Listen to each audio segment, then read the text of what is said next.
Disclosure: Revealing the reality of the Mexican public health sector. Team 4: Lisette Campos, Cynthia Barrajan, Daniela Diaz, and Lilian Vasquez. For this project, our role was public services, the problem was diseases, and our technological tool was information technology.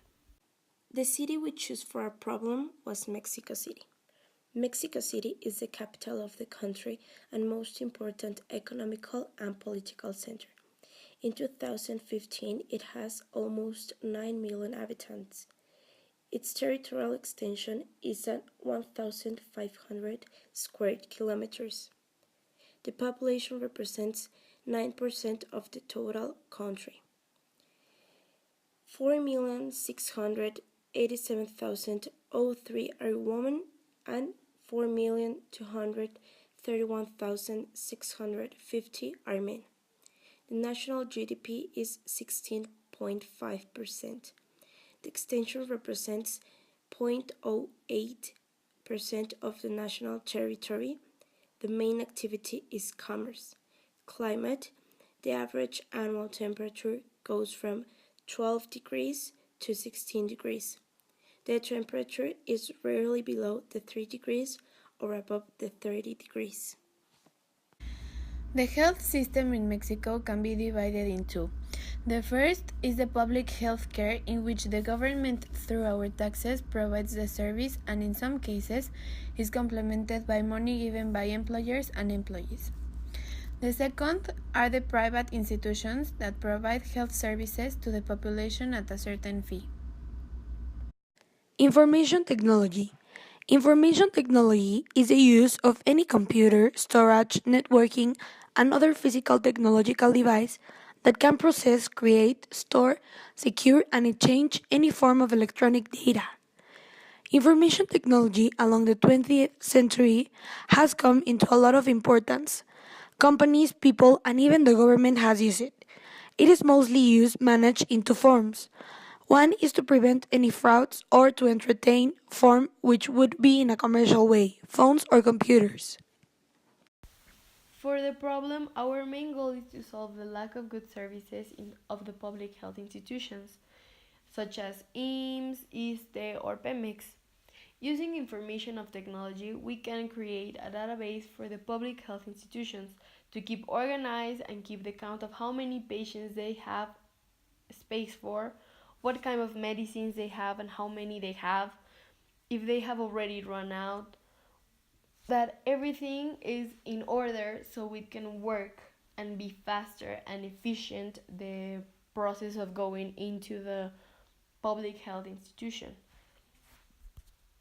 The aim of doing this is basically help keep an organized system so they can have good information about the patient in less time and the services will improve gradually. Since 1943, IMSS, which stands for Instituto Mexicano del Seguro Social, has been one of the institutions with much more presence in the health and social protection sector for the Mexican society. Nowadays, more than the 50% of the population counts with this public health program. Its mission is to establish a public service that works for workers and their families. ISTE is a public organization that provides health services to all the people employed by the government and their families also. Then, the difference between ISTE and IMSS is that the first one is for people who work for governmental institutions, while IMSS is for employees of the private sector. The top three main diseases of death in Mexico. Number 1. Cardiovascular diseases. They are all types of diseases related to the heart or blood vessels, mainly coronary arteries and aorta. The most frequent is ischemic heart disease, commonly known as coronary heart disease, which causes heart attacks. Several substances damage the arteries, include nicotine, high glucose in blood, and cholesterol, in addition to high blood pressure. These factors cause the arteries to block and with the pass of time, heart attacks appear.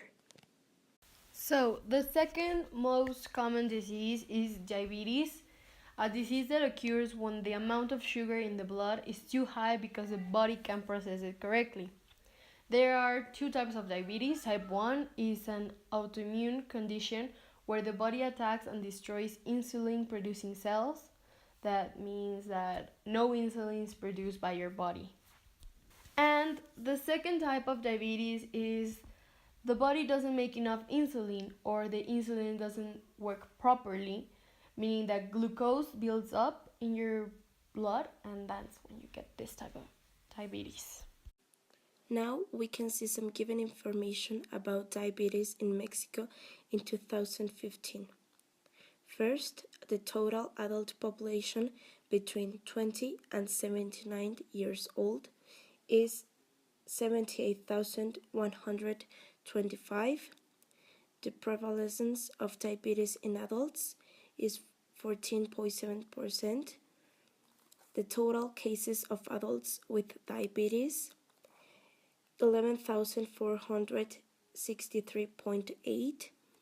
Number of deaths in adults due to diabetes 76,298. Cost per person with diabetes in US dollars 911.3. And the number of cases of diabetes in adults that are undiagnosed 3,888.6. Cancer is the third most important disease in Mexico. Being the leading cause of death in the world, in Mexico sadly the 60% of the cases are detected in late stages. The most common types of cancer in our country are the breast and prostate cancer. Dependent and independent variables. Dependent, improve quality of services, prevent diseases, avoid diseases. Independent, current population, public services, public institutions, diseases, information technology, bad administration. For this project, we stated two hypotheses. The first one is if institutions of public health in Mexico City had a better management or administration, then better services could be offered. The second one is if information and technology is applied in the Mexican institutions of public health, then it would improve the quality of service. Our methodology consisted in 11 steps. 1. Research for information about our role using the resources of the digital library and other internet resources. 2. Checked all the previous research and select the useful information. 3. Research about our problem and how it affects the society. 4. Research about our technological tool and how it can be implemented in order to prove or solve our problem. 5. In case there's information missing, research more about it. 6. Check our information and determine what is really useful to specify our work. 7. Synthesize the given information so it can be used. 8. Determine which are independent variables and dependent ones. 9. Using the variables, determine which is our hypothesis. 10. Prove if our hypothesis is accepted or rejected. 11. Pass all of our sources into APA format. Dr. Salazar explained many things of how IMSS works, the major illnesses that are treated there, and made emphasis on the large population the existing clinics have to handle. He stressed that the quality of the service, doctors, facilities, and equipment of the institute are extraordinary, but the patients have the misconception of it being bad because of the large quantity of people demanding the service against the limited facilities of the clinic. He praises the management of the institute as being excellent and states that if he could do anything to improve its service level, it would be to build more facilities so as to handle a much more reasonable number of people per clinic. For the result, we interviewed 5 workers from Memper Industries, that is a metal smelting industry, which workers are associated with the Mexican Institute of Social Services, that is IMSS, and we asked them about their opinion in IMSS and the services that is provided to them.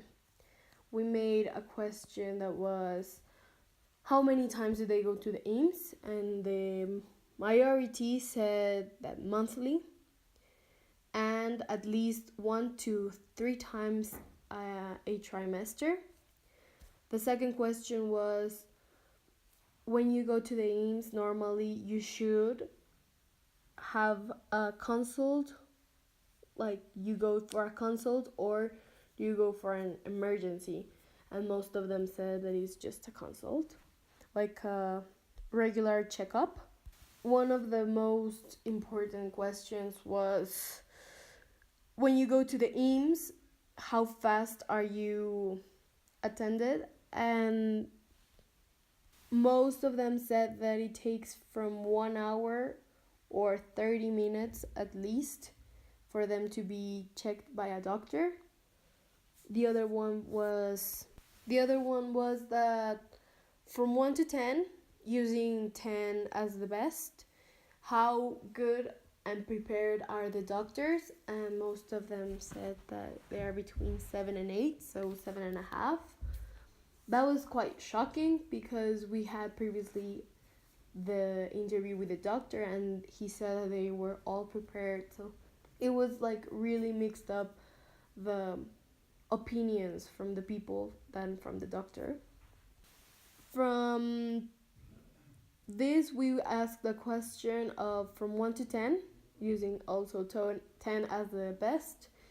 How would you qualify the technological advances from IMSS? And they said that it would be an 8. So that means that they're not that bad. They're really good.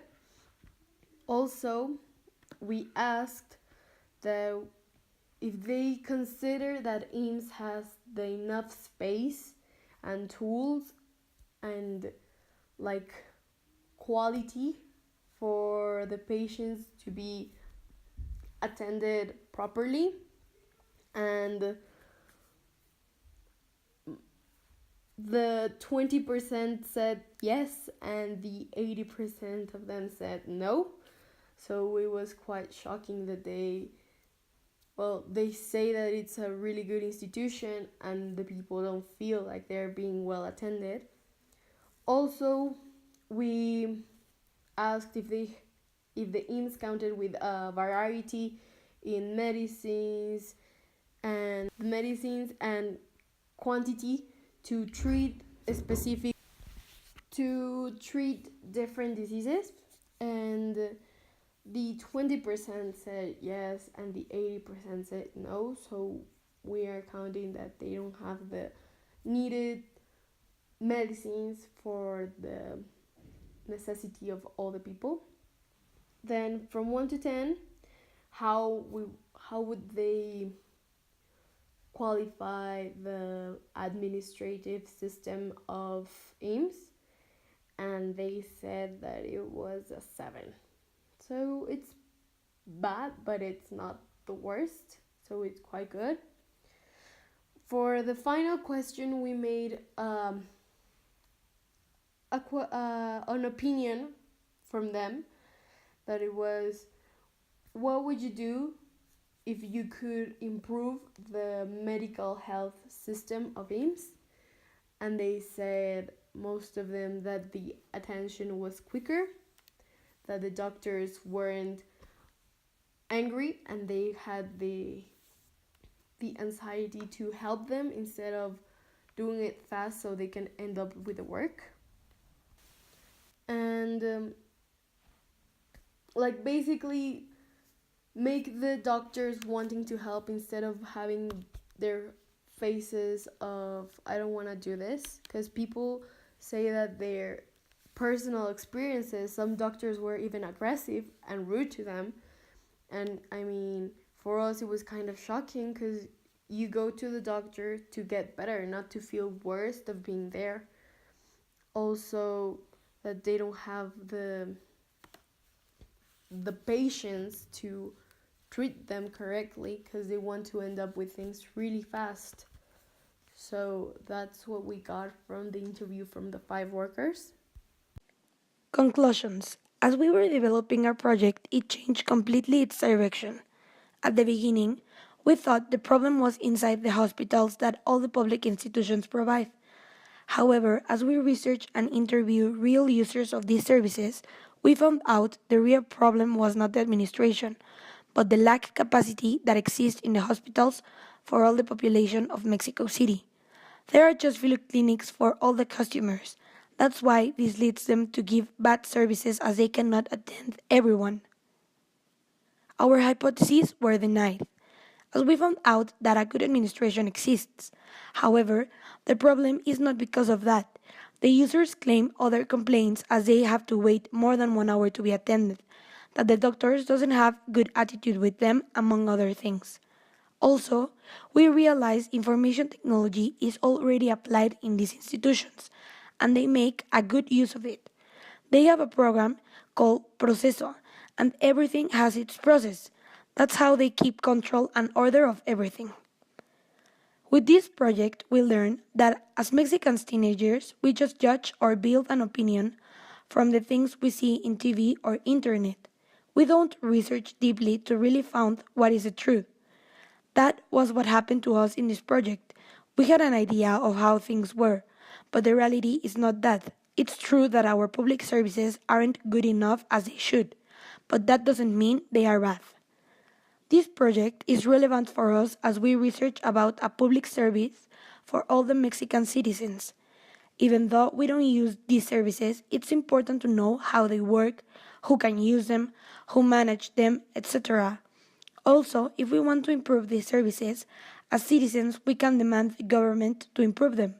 But in order to do that, we have to involve ourselves by being informed.